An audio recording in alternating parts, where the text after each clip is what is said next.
आमच्या अब्दुल कलाम यांनी जी भूमिका घेतली त्यातून ती मद्रासी संस्था काम करायला लागली. पण ते निवडत नाहीत संसद रत्न.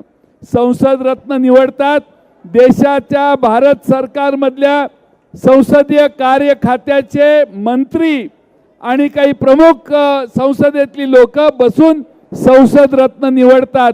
मद्रासी त्या संस्थेचे अध्यक्ष निवडत नाहीत आणि पैसे घेऊन कोणालाही संसद रत्न मिळत नाही. हे पहिल्यांदा सगळ्यांनी लक्षात ठेवा. त्यामुळं संसदेत कधी गेले नाहीत त्यांनी संसद रत्नाची पण मापं काढणं हे त्यांना शोभत नाही. हे आपल्या सगळ्यांच्या वतीनं माझी त्यांना विनंती आहे. आता काय आहे, अलीकडं बॅलन्स जायला लागलाय. जसं दिवस बिघडायला लागले समोरचा प्रतिसाद दिसायला लागलाय परंतु त्यामुळं आता अगदी द्रौपदीपर्यंत आम्ही पोचायला लागलोय. त्यामुळं थोडासा आमचा बॅलन्स जातोय. पण महाराष्ट्रात माझी पुणे जिल्ह्यातल्या सत्सद विवेकबुद्धीवर पूर्ण विश्वास आहे.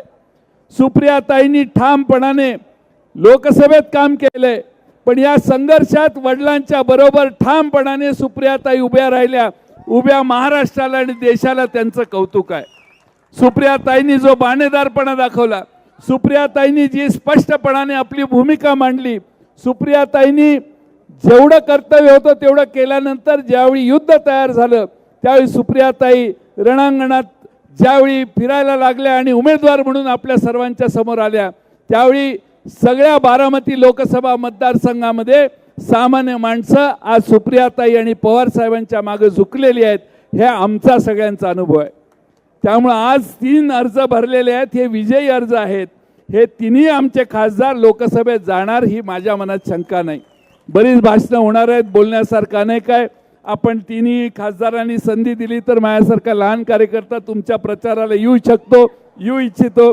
त्यावेळी जरूर मी आपल्या सर्वांना भाषणात हे करेन. जाताना एकच सांगतो, या देशात GSTच्या नावाखाली तुमची सगळ्यांची लूट चाललेली आहे. पुणेकरांना आणि पुणे जिल्ह्यातल्या सामान्य कार्यकर्त्यांना सांगा की 18% GST आपल्या घरातनं जातो. तुम्हाला 50,000 रुपयाचा खर्च तुम्ही घर चालवायला करत असाल तर 9,000 रुपये हे केंद्र आणि राज्य सरकारला GST म्हणून कर जातो. तुमच्या चपलेवर कर आहे, तुमच्या कपड्यावर कर आहे, तुमच्या अन्नधान्यावर कर आहे. या देशामध्ये काँग्रेस प्रणित पवार साहेबांच्या प्रमुख पदाखाली मनमोहन सिंगांचं नेतृत्वाखालचं सरकार होतं. वॅट होता पण चपलेवर कर नव्हता, कपड्यावर कर नव्हता, अन्नधान्यावर कर नव्हता. जे गरिबांच्यासाठी वापरले जातात त्याच्यावर कर मुक्त ठेवायचं ही भूमिका काँग्रेस राजवटीपासून राष्ट्रवादी काँग्रेसच्या आणि काँग्रेसच्या नेत्यांनी ठरवलेली आहे. आणि म्हणून आज GSTनं जी लूट चाललेली आहे त्या लुटीमध्ये आपण सगळ्यांनी अभ्यास करा. पेट्रोल 105 लिटरवर, डिझेल वाढलंय, गॅस वाढला, या सगळ्या गोष्टी तुम्हाला पाठच आहेत. पण GSTने एक नवी लूट तुमची केली. आणि सगळ्यात महत्त्वाचं म्हणजे इलेक्ट्रॉल बॉन्ड. म्हणजे या देशातल्या मोठ्या कंपन्यांच्याकडून खंडणीच्या नावाखाली खंडणीसारख्या पैसे काढण्याचा उद्योग 10,000 कोटी रुपयापेक्षा जास्त पैसे या सगळ्या कंपन्यांकडून काढण्याचा उद्योग झाला. आणि म्हणून देशात लक्षात आलेल्या लोकांना की खरे कोण आणि खोटे कोण, जो या देशात भ्रष्टाचारी आहे तो सगळा पक्षात घेण्याचं काम ज्या पक्षाने केलं त्या पक्षावर या देशातल्या जनतेचा आता राग आहे. आणि म्हणून या देशात कुणीही कुठलाही गुन्हा करा आणि पक्षात प्रवेश त्या घ्या अशी परिस्थिती झालेली आहे. यामुळे या देशात भारतीय जनता पक्षाची लोकप्रियता प्रचंड खाली घसरलेली आहे. आणि मला खात्री आहे की उद्या इंडिया आघाडीचंच सरकार दिल्लीमध्ये येईल, महाराष्ट्रात येईल.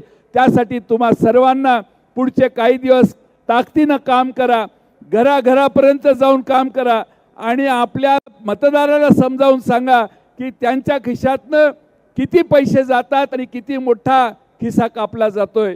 धन्यवाद.